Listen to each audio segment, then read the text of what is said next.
Olá, meus irmãos, minhas irmãs, sejam bem-vindos para mais um momento de reflexão, um momento de nos debruçarmos aqui diante da Palavra de Deus para pensar sobre aquilo que o Senhor tem para a nossa vida. E como eu tenho dito no último mês, na verdade agora iniciando o mês de julho, mas ainda continuamos com a mesma série de mensagens do mês passado, o meu desejo é que essas reflexões tragam ânimo, tragam alegria para o seu coração, já que nós estamos procurando traçar aqui, nesses 2 meses, um cenário em que nós podemos permanecer agradecidos, contentes, tendo bem-estar, ainda que as coisas não aconteçam do jeito que nós esperamos. Para isso, nós temos observado as bem-aventuranças que Jesus descreve no capítulo 5 de Mateus. Ali Jesus faz uma afirmação, né, que abençoados são aqueles que fazem determinadas coisas, e Jesus sempre coloca uma consequência ou uma resposta, um presente para aqueles que agem de determinada maneira. Hoje nós vamos falar sobre o versículo 7, e essa bem-aventurança ela é descrita da seguinte forma: bem-aventurados os misericordiosos, porque alcançarão misericórdia. Jesus aqui trazendo então um traço de caráter daqueles que são seus discípulos e que é muito necessária para esse momento que nós vivemos, um momento em que as coisas não vão bem, e nós então vamos investir aqui um tempo.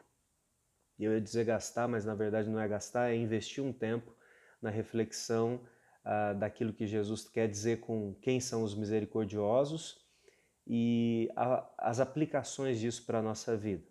Eu gostaria de ilustrar isso trazendo duas questões aqui. A primeira é uma dessas histórias, desses vídeos de internet que nós recebemos muitas vezes pelo WhatsApp, e num desses vídeos tem um menino pobrezinho que na frente ali de um estabelecimento, um supermercado, alguma coisa assim, ele quer comer um doce e ele não tem como comprar o doce.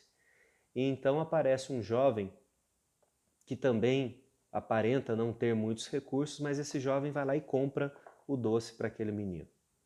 O vídeo acelera o tempo e mostra que esse jovem que comprou o doce agora ele está com provavelmente o seu filho num supermercado e a criança deseja ali um doce. Eu acredito que todos nós passamos já por essa experiência de ir ao supermercado com uma criança e ela querer ali o doce, aquilo que fica exposto, e a gente não ter o dinheiro para comprar. E o vídeo mostra então que esse jovem vai afastando, né? Na verdade agora já bem mais maduro, né? O vídeo demonstra que o tempo passou e de repente uma mão aparece e com o dinheiro para que o doce daquela criança pudesse ser levado. Para nossa surpresa, a pessoa que paga agora o doce é aquele menino do início do vídeo que não tinha dinheiro. Mas a ideia do vídeo é demonstrar que como ele foi alguém abençoado, né, na sua infância, ainda que por uma coisa aparentemente muito simples, que é comer um doce, agora ele se tornou generoso e está abençoando o outro. E é claro que o vídeo tem essa intenção de demonstrar que aquele que foi generoso acabou recebendo generosidade e aquele que recebeu a generosidade expandiu isso para outras pessoas. Essa é uma forma da gente entender, uma forma do mundo conceber esse ciclo de generosidade, de bondade. Se você é bom para alguém, em algum momento você vai receber bondade. Então nós temos um pouco dessa compreensão.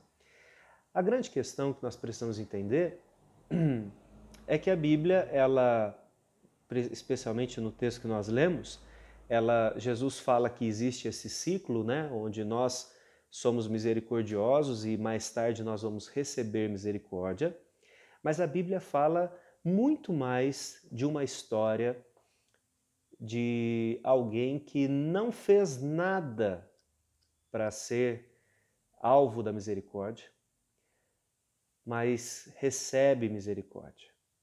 Então, essa é a história da minha vida e da sua vida. Nós, como pecadores que somos, não fizemos nada para que a misericórdia de Deus precisasse acontecer.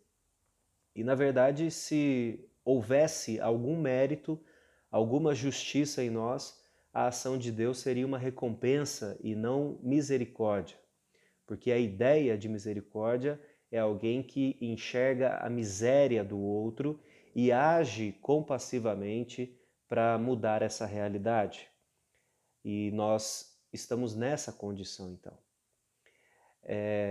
Eu disse que eu queria trazer duas ilustrações, e a segunda ilustração é a história do chamado filho pródigo, onde um menino sai de casa pedindo a parte da sua herança para o seu pai. Isso é uma desonra, isso é uma afronta, e ele vai embora. E depois de ter gastado todo o seu recurso, de ter, como nós falamos popularmente, quebrado a cara, ele reconheceu que a casa do seu pai, ainda que fosse para ser um servo, era muito melhor do que a condição que ele vivia. Ele resolve voltar e o pai não o trata como um servo, como um indigente. Afinal de contas, o que ele estabeleceu na sua saída era um rompimento de relação. Não, o pai continua tratando ele como filho, coloca um anel no dedo, dá um banho, põe uma roupa nova e ainda faz uma festa. Então, todos nós nesse sentido somos os pródigos. Nós somos aqueles que foram gastar a sua vida nos seus prazeres, mas o Pai é aquele que nos acolhe com misericórdia. E é sobre essa condição, é sobre essa percepção que nós precisamos falar hoje. A percepção de que, necessariamente, nós não vamos ser misericordiosos almejando ou aguardando que a bondade aconteça para com a nossa vida, como é o caso do vídeo do menino do doce.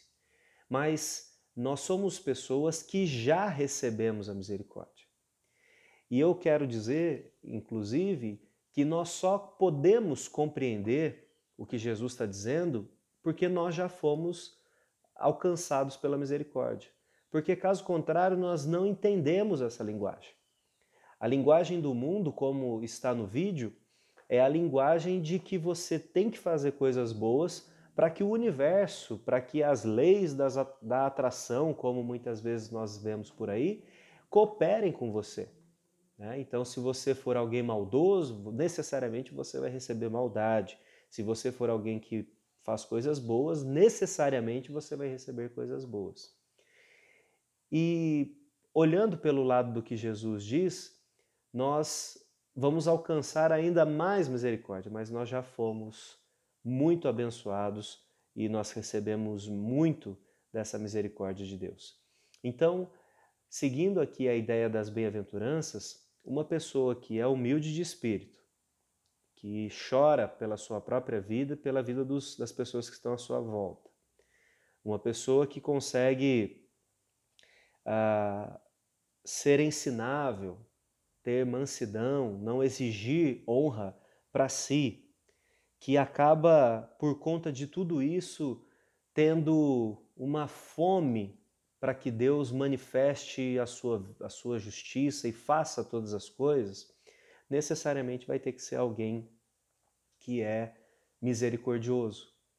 Porque, como eu tenho dito, irmãos e irmãs, o que Jesus está dizendo, o que Jesus está fazendo com os seus discípulos nesse texto, é dizer que o encontro com o reino de Deus, o encontro com a sua pessoa, é um encontro que abre a nossa consciência, a nossa percepção, para um mundo que vive em ilusões.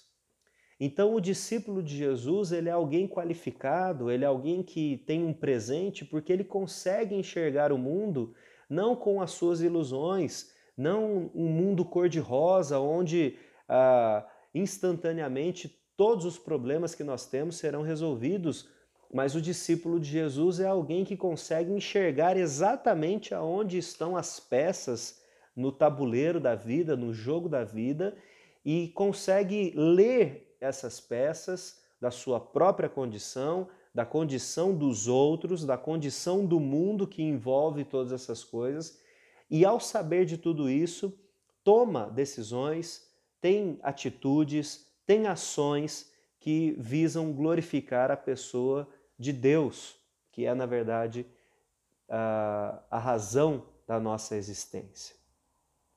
Então, o misericordioso é alguém, como nós vamos ver daqui a pouco, que tem essa visão apurada, essa visão bem calibrada do mundo, de si mesmo, e por isso consegue exercitar a misericórdia, consegue exercitar uma atitude que não é para que você tenha benefício, mas para que, de fato, o outro tenha benefício.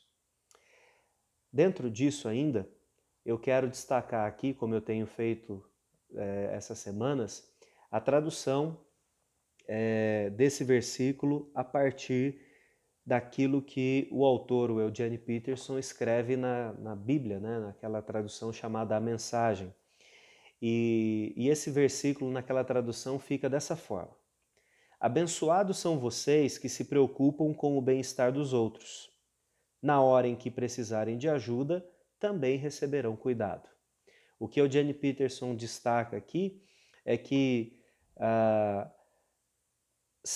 o misericordioso é aquele que está em direção, em favor aos outros, em benefício dos outros, né? Não alguém que está necessariamente olhando para si.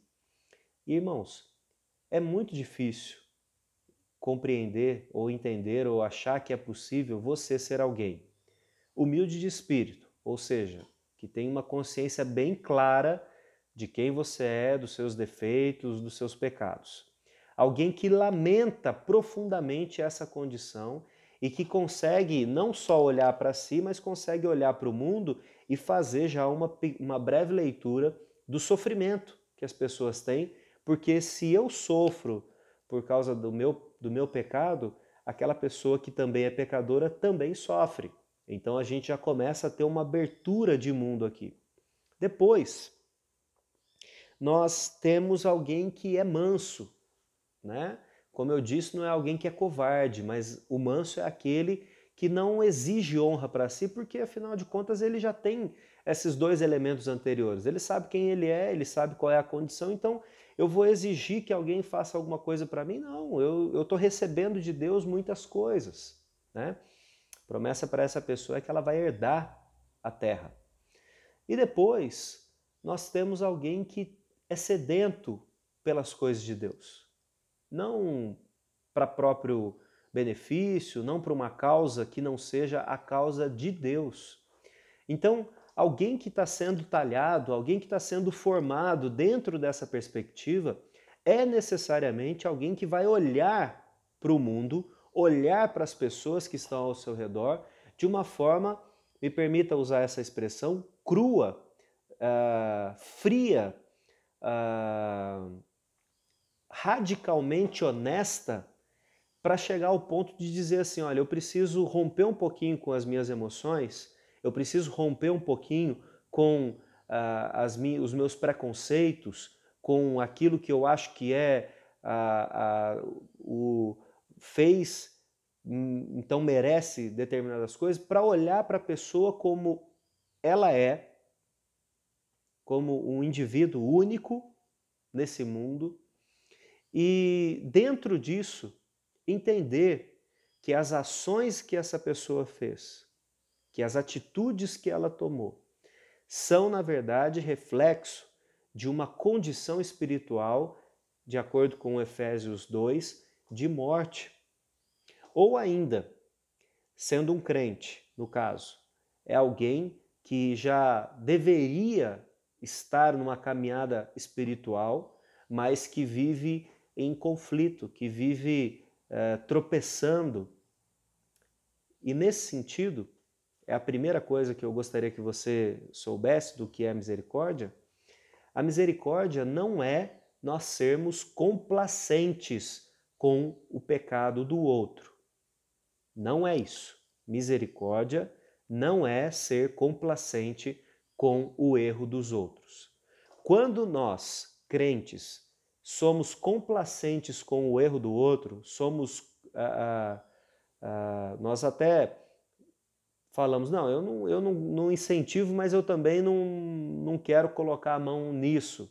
É a mesma coisa. Nós estamos colaborando com isso. Porque alguém que é vivo espiritualmente, alguém que é um discípulo de Jesus, necessariamente trabalha, vive para que a outra pessoa tenha um benefício. Então, quando nós cooperamos com aquilo que vai trazendo mal-estar, vai afundando a pessoa, nós, na verdade, estamos agindo contrário à pregação do Evangelho. Porque a pregação do Evangelho, a mensagem do Evangelho, é uma mensagem de vida. Se nós somos complacentes com o pecado do outro, ou ainda que nós somos indiferentes ao pecado do outro, nós não estamos exercitando o Evangelho. Nosso papel, então, como crentes, não é fingir que as coisas não acontecem, né? Ser complacentes, mas pelo contrário, agir em benefício dessas pessoas. E como que a gente pode fazer isso? O que é misericórdia, então? Bom, nós temos uma definição de misericórdia como sendo não entregar à pessoa aquilo que ela merece. Ou seja, você é um pecador, você é um criminoso, você é alguém que fez uma coisa errada e que por conta disso merece todo o rigor da lei contra você. A misericórdia entra exatamente no aspecto em que aquilo que você merece não é aplicado a você. Então você merece ser punido, mas você não é punido. Nós sempre falamos sobre misericórdia e colocamos junto aqui a palavra graça para entender o que graça também significa. Graça é um passo além disso e você não merece, você deveria ser punido, mas você não é punido e ainda você recebe algo de bom. Isso é a graça. A misericórdia é não ser punido. A graça é você ainda receber algo, mesmo que você tenha agido de forma inadequada. Deus lida conosco com essas duas linguagens, a linguagem da graça e a linguagem da misericórdia. Se não fosse assim, não seria possível a gente se comunicar com Deus, a gente ter uma relação com Deus. Então, a misericórdia, ela vai ter 3 aspectos práticos aqui para nós e eu espero que você se torne alguém muito feliz, muito abençoado, porque você é misericordioso nesse sentido do que nós estamos falando e vamos falar a partir de agora. A primeira característica de alguém que é misericordioso é a pessoa que ela consegue fazer a leitura da miséria em que o outro está. E essa miséria, ela parte sempre do pressuposto do pecado.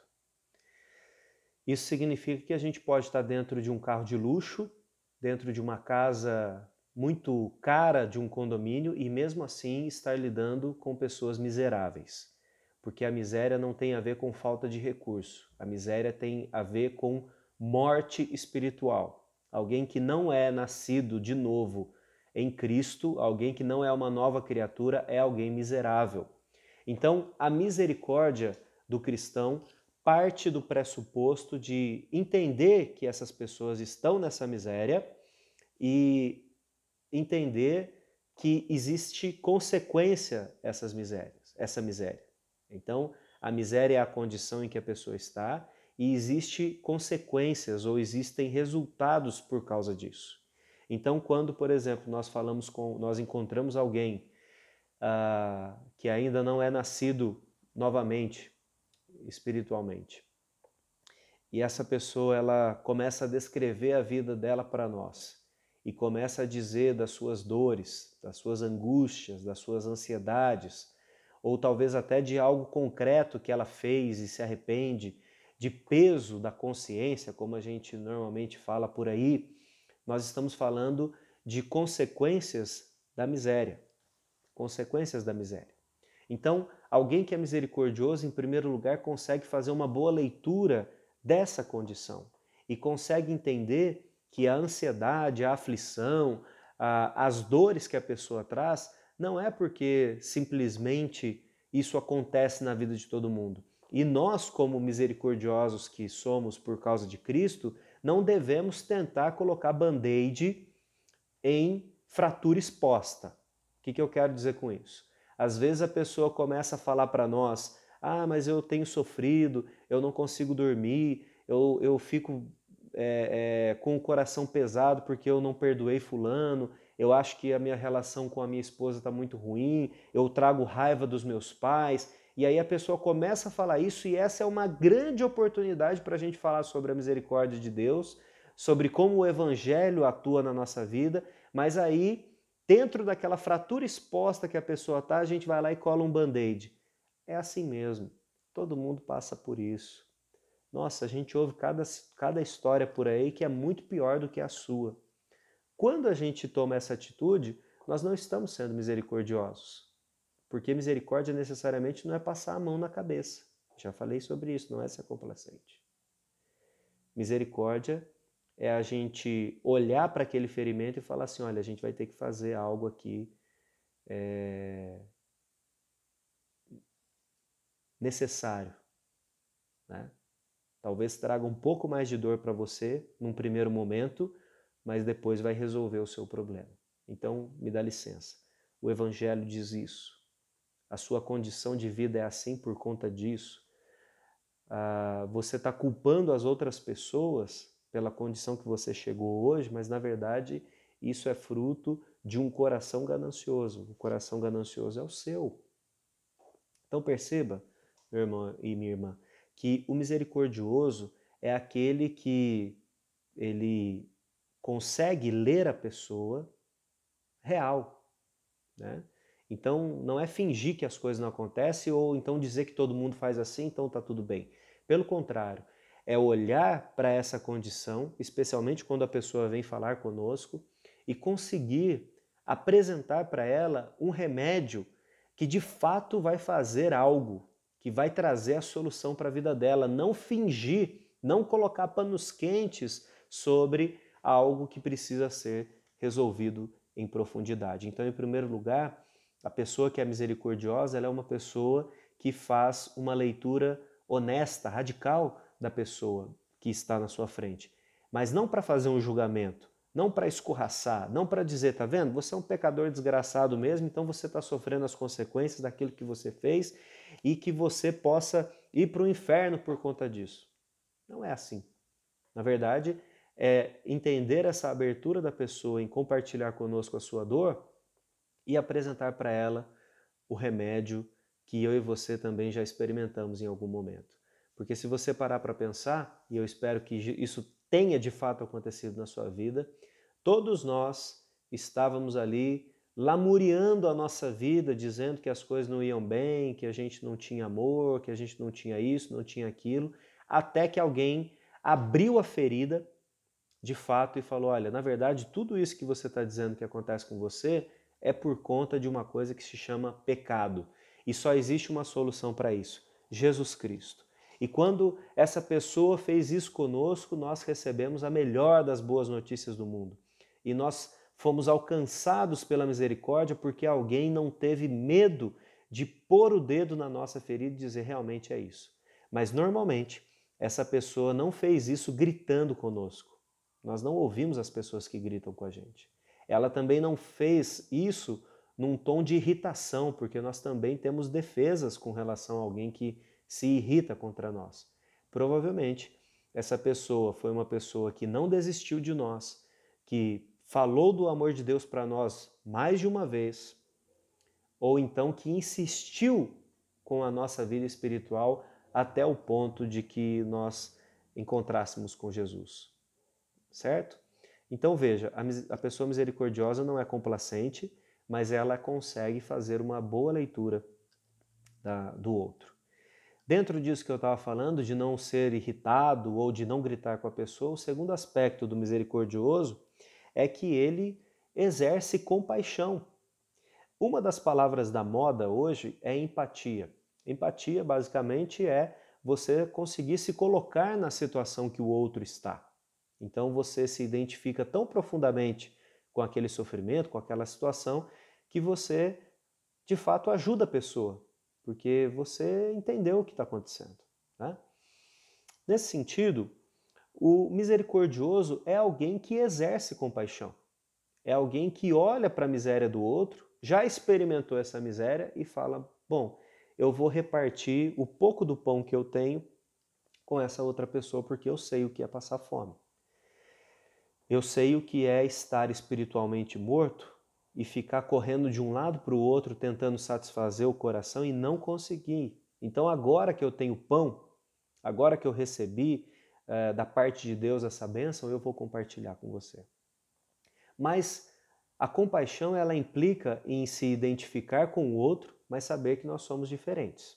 Então, não é aquilo que aconteceu para mim que necessariamente vai ser exatamente o que a outra pessoa precisa. Então, você pode falar assim, eu me converti porque eu li um livro e esse livro é fantástico, então eu vou emprestar para você e eu tenho certeza que vai abençoar a sua vida. Aí a pessoa lê o livro e não acontece nada. E a gente fica frustrado. Ou então, olha, assista o vídeo do fulano de tal que, nossa, é uma mensagem abençoadíssima. E aí a pessoa assiste o vídeo e não acontece nada e a gente se frustra. Não é isso que a gente precisa fazer. A gente precisa entender que são dois aspectos. Primeiro, eu preciso ser compassivo. Então eu preciso me colocar, preciso me identificar com a pessoa. Mas em segundo lugar, eu preciso entender que há uma individualidade e que Deus vai tratar com essa pessoa de uma forma distinta, né? Basicamente, a minha família foi para a igreja, ou começou a ir na igreja, a ouvir o evangelho ao mesmo tempo. Mas cada um de nós foi atraído para Cristo em um determinado momento. E aí eu posso fazer isso com os meus filhos e falar, olha, o jeito para que o evangelho aconteça é assim. E aí não acontece, né? E aí a gente fica frustrado. Não precisa, né?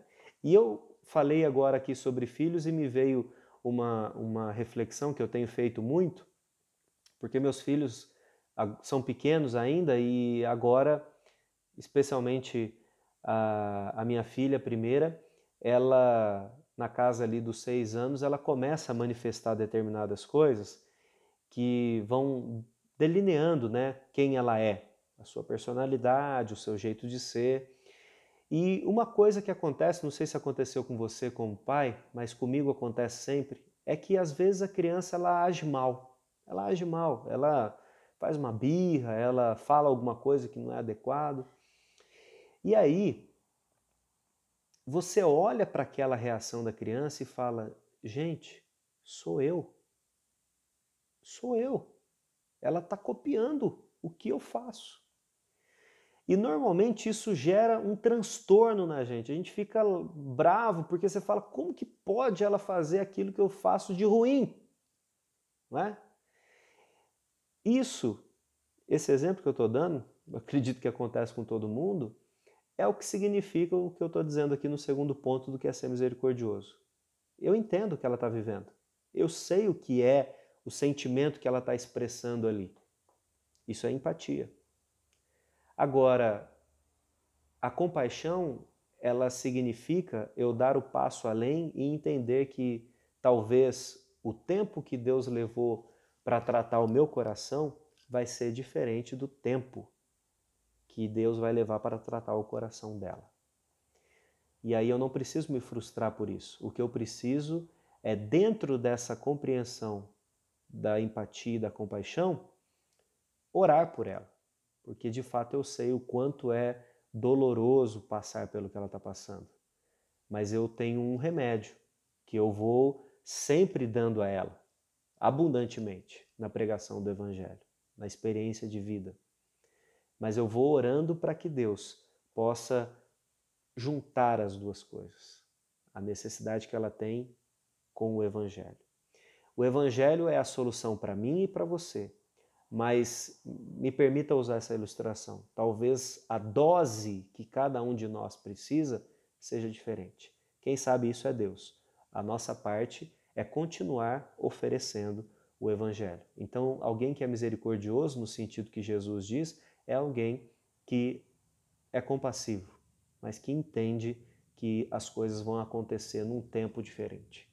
E para a gente terminar, dentro aqui dessa reflexão, e já é um pouco do que eu disse, alguém que é misericordioso é alguém que se torna parceiro, companheiro daquele que está em sofrimento, para que esse sofrimento seja aliviado. Então, o misericordioso não é alguém que chega e aponta o caminho e fala, vai sozinho. Pelo contrário, o misericordioso é alguém que, por saber a dor, por fazer uma boa leitura, por entender as coisas que estão acontecendo, é alguém que fala, olha, eu vou deixar um pouco o meu próprio caminho aqui para acompanhar você. Ou ainda, eu estou entendendo que Deus está colocando o meu caminho junto com o seu caminho e por isso nós vamos caminhar juntos a partir de agora. Isso também é ser discípulo de Jesus. Mas basicamente, essa é a função do Paracletos, ou seja, daquele que foi enviado por Deus para estar na nossa vida, para nos acompanhar, o Espírito Santo. O Espírito Santo é esse que age em nosso favor. Ele age em nosso favor nos ajudando ou melhor, traduzindo aquilo que nós precisamos para o Pai. Ao mesmo tempo, ele é aquele que aplica as coisas do Pai na nossa vida. E ele é ainda aquele que cultiva o nosso coração para que a gente possa dar frutos, nos capacitando também a abençoar outras pessoas.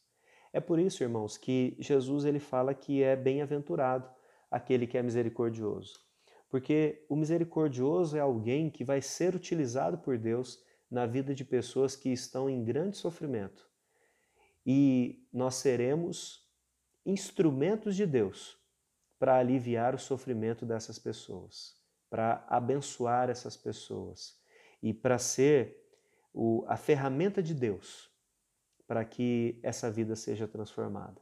Isso é uma bênção. Não há outra palavra para descrever alguém que entende essa missão no mundo do que alguém que é bem-aventurado, do que alguém que é abençoado, que é muito feliz porque entende essas coisas. O mundo que nós vivemos hoje não é um mundo onde as pessoas recebem misericórdia. Isso fica muito claro na reação que elas têm quando nós vamos conversar com elas. Por exemplo, as pessoas elas acabam, lógico, me identificando como pastor. E como pastor, cada pessoa tem uma imagem do que é ser pastor. As pessoas que normalmente não frequentam a igreja, elas enxergam o pastor sempre como alguém rude, como alguém que vem apontar o dedo na cara para dizer que as coisas estão erradas. E, infelizmente, muitos pastores são assim mesmo. Então, quando eu estou em algum outro ambiente e surge um assunto e eu vou emitir a minha opinião, eu percebo que as pessoas elas agem com alguma resistência. Talvez seja porque a minha própria atitude é errada, então eu preciso mudar, mas muitas vezes é só por conta dessa reação. Bom, já que a minha maneira de viver é diferente da dele, a opinião que ele vai emitir vai me oprimir, tá querendo me enquadrar em alguma coisa, e é muito difícil a gente exercitar a misericórdia quando a pessoa reage defensivamente contra nós. Porém, nós precisamos entender que é exatamente essa a pessoa que é necessária ou que precisa da misericórdia. Porque não aceitar ajuda já é um indício muito grave de alguém que está em sofrimento. Tá? Talvez essa seja a minha própria experiência e a sua. Mas, como nós falamos aqui, nós já alcançamos misericórdia. Deus já foi misericordioso conosco. O que a gente ganha com isso? Nós já ganhamos. Nós já ganhamos. Na minha maneira de entender, a recompensa que Jesus traz aqui nesse versículo, porque alcançarão misericórdia, na verdade, ela é uma constatação de algo que já aconteceu. Nós não vamos alcançar misericórdia, nós já estamos alcançando misericórdia durante todo esse tempo. Primeiro, porque eu só posso ser misericordioso, porque essa misericórdia que nós falamos aqui hoje é algo que é produzido pela conversão. Deus me converteu, então eu consigo ser assim. Naturalmente nós não somos. Naturalmente a gente vai dizer, olha, o problema é seu. Mas como cristãos a gente não faz isso. Então nós já alcançamos misericórdia. Mas eu quero terminar aqui relembrando aquilo que Jesus diz ainda no Sermão da Montanha, no capítulo 6, quando ele fala ali sobre a oração do Pai Nosso, e ele diz assim, versículo 14 e 15, ele diz: porque se perdoardes aos homens as suas ofensas, também vosso Pai Celeste vos perdoará. Se não fizer isso, Deus também não vai perdoar. Como que a gente pode entender isso? A gente pode entender que alguém que perdoa, alguém que é misericordioso, alguém que é bondoso, só pode ser bondoso como resposta àquilo que Deus já está fazendo na nossa vida. Porque não há como ter uma iniciativa minha diante disso. Eu não posso perdoar ninguém naturalmente. Naturalmente eu vou querer me vingar, né? E ainda, se possível, colocar mais sofrimento do que a pessoa fez eu passar. Mas a partir daquele ato de Deus, de me chamar, de me abençoar, de me converter, aí eu posso perdoar. Porque eu já tenho uma nova linguagem, eu tenho uma nova maneira de viver. Eu já entendi, eu já experimentei o que é esse perdão. Então agora eu posso perdoar outra pessoa. O que Jesus está dizendo é que esse ciclo entre ser misericordioso e receber misericórdia, ele é uma consequência óbvia de alguém que já está vivendo com Deus. Então, é claro que Deus ele não vai ser complacente com os meus pecados, ele nunca foi, ele é misericordioso. Então ele está caminhando para que eu seja aperfeiçoado. Isso é receber a misericórdia. Eu quero encerrar esse momento aqui de reflexão dizendo para você que o mundo clama por uma igreja que seja misericordiosa. Mas o mundo é arredio, briga com a igreja. Como eu disse, esse é um sinal de que o mundo sofre. E se ele sofre, ele precisa de pessoas que sejam misericordiosas. Então nós vamos ter uma visão muito clara e honesta da condição que o mundo está. Nós vamos ser compassivos com esse mundo e nós vamos ser parceiros, visando o bem dessas pessoas, para que elas alcancem, para que elas encontrem o Evangelho de Jesus. Isso é uma grande bênção para nós, porque nós estamos agindo dentro da vontade de Deus. Como que a gente pode seguir bem em um mundo onde as pessoas simplesmente ignoram a bondade? Sendo misericordiosos, sabendo que essas pessoas elas não merecem, mas elas vão alcançar o favor de Deus, porque Deus utiliza os seus servos e servas como instrumento. Nós podemos seguir bem nesse mundo exatamente porque nós já fomos alcançados por uma bondade. Então, enquanto as pessoas acham que é tudo aridez, que é tudo deserto, que é tudo falta de vida, nós conseguimos enxergar vida nessas coisas. Eu espero que a misericórdia de Deus, especialmente hoje, quando nós estamos falando sobre essa mensagem, possa ser muito grande na sua vida. E que se o seu coração ainda cultiva qualquer tipo de dúvida, que ela possa ser suprimida e resolvida hoje, né? E que dessa forma você tenha forças para ser misericordioso com aqueles que não merecem a misericórdia. É assim mesmo que Deus nos encontrou. Enquanto isso, nós vamos orando para que Deus continue a trabalhar em nós e nos abençoar. Meu irmão, minha irmã, que Deus abençoe a sua vida e que não falte para você da graça e da misericórdia de Deus. Que Deus te abençoe, um grande abraço e até o nosso próximo encontro.